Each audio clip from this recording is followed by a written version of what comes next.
الحمدللہ وحدہ والصلاة والسلام علی من لا نبی بعدہ اعوذ باللہ من الشیطان الرجیم بسم اللہ الرحمن الرحیم واعتصموا بحبل اللہ جميعا ولا تفرقوا بسم اللہ الرحمن الرحیم رب اشرح لی صدری ویسر لی امری واحلل عقدۃ من لسانی یفقہوا قولی۔ میرے معزز بزرگوں اور عزیز بہنوں، السلام علیکم ورحمۃ اللہ وبرکاتہ۔ جن کے ایمان مضبوط نہیں تھا وہ بھی کاسٹزم پر بلیو کرنے لگے، یہاں تک کہ مسلمانوں میں بھی کاسٹ بن گئیں، کئی ذاتیں بن گئیں۔ ہندو مذہب میں تو 4 ورن تھے، مسلمانوں میں 5 ورن تیار ہو گئے۔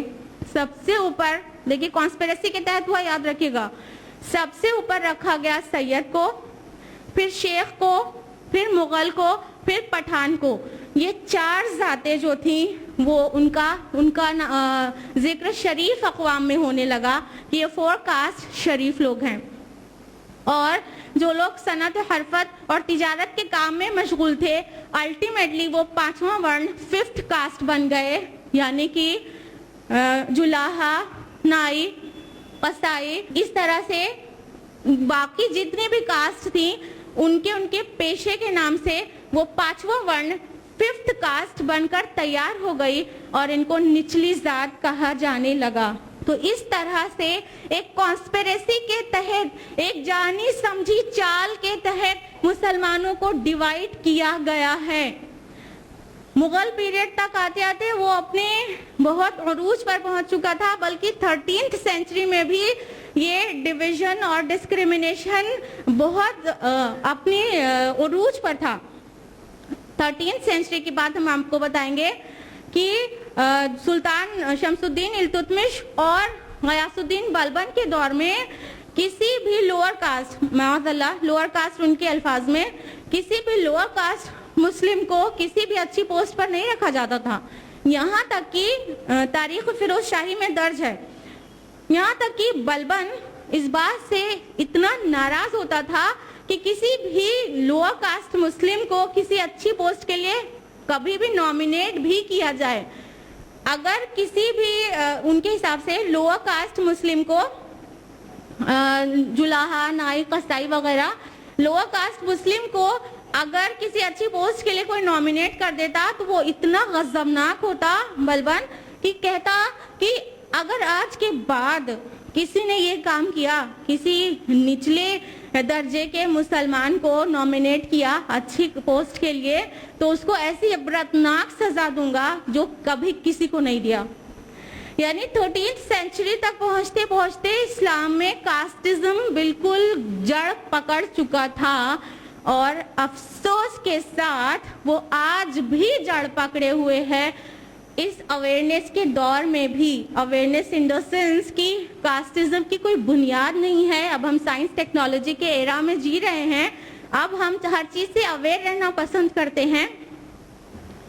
قرآن مجید کی وہی تعلیمات آج بھی ہمارے پاس ہے جو 1400 سال پہلے عربوں کے پاس تھی۔ آپ نے کبھی اہل عرب میں سنا ہے، کبھی بھی اہل عرب کے بارے میں سنا ہے کہ وہ ان کاسٹ میں ڈیوائیڈڈ تھے؟ وہاں کوئی سید تھا، کوئی پٹھان تھا، تو کوئی قریشی تھا، کبھی سنا ہے؟ نہیں سنا ہوگا نا۔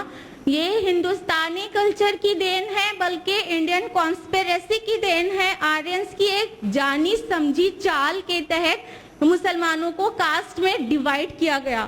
گھنائی سن کر، اگر کسی کے ذہن میں کاسٹزم ہے، اگر برادری واد کسی کے ذہن میں ہے، تو گھنائی سن کر یہ کہاں سے آیا ہے اور ہم کس کو حق سمجھتے ہیں۔ آج ہمارا کیا حال ہے کہ ہم اپنی بیٹی کا نکاح نہیں کرتے ہیں نا دوسری کاسٹ میں، جبکہ وہ کلمہ گو ہوتا ہے، متقی پرہیزگار بھی ہوتا ہے، بٹ کیا ہے کہ کہہ دیتے ہیں ہاں، پہلے تو کہتے ہیں دیندار لڑکی چاہیے، دیندار لڑکی چاہیے، جب دیندار لڑکی بتاؤ تو کہتے ہیں اصل میں ہم کو سید صدیقی میں چاہیے تھا، پٹھان تک چلے گا، اس کے نیچے نہیں چلے گا۔ کیا کوئی سیڑھی ہے، کوئی سیڑھی ہے کہ اس کے نیچے نہیں چلے گا؟ یہ کتنی گھنونی سازش کے تحت ہم کو ڈیوائڈ کیا گیا. قرآن حکیم آج بھی ہمارے پاس موجود ہے, اس کی تعلیمات آج بھی موجود ہے, اس کے بعد یہ دماغ سے گندگی جاتی کیوں نہیں ہے؟ کیوں نہیں نکل جاتی ہے گندگی دماغ سے کہ کاسٹزم کوئی چیز ہوتی ہے؟ اللہ تعالیٰ نے ڈیوائڈ کیا کاسٹ میں, اللہ تعالیٰ نے انسانوں کو برادریوں میں ڈیوائڈ کیا, بٹ فار ریکگنیشن نا, ڈسکریمنیشن کے لیے تو نہیں, پہچان کے لیے نا. ہم نے یہ پہچان کے بجائے اس کو تفاخر کا بلکہ اپنے آپ کو اونچا ہونے کا ذریعہ بنا لیا. اللہ کے رسول صلی اللہ علیہ وسلم کے کتنے ہی نکاح دوسرے قبائل میں ہوئے کہ نہیں ہوئے؟ ہاں, تو اب ہمیں کیا پریشانی ہے؟ ہم دوستی تو کر لیتے ہیں لیکن رشتہ داری نہیں جوڑتے. اس کا مطلب یہ گندگی جو ہے برادری واد کی وہ آج بھی ہمارے ذہنوں میں ہے. اب ہمیں اور آپ کو مل کر اس برائی کو سماج سے اکھاڑ پھینکنا ہے. بغیر کاسٹزم کی برائی کو نکلے ہوئے ہم متحد کیسے ہو سکتے ہیں؟ ایک امت کی حیثیت سے کیسے کھڑے ہو سکتے ہیں؟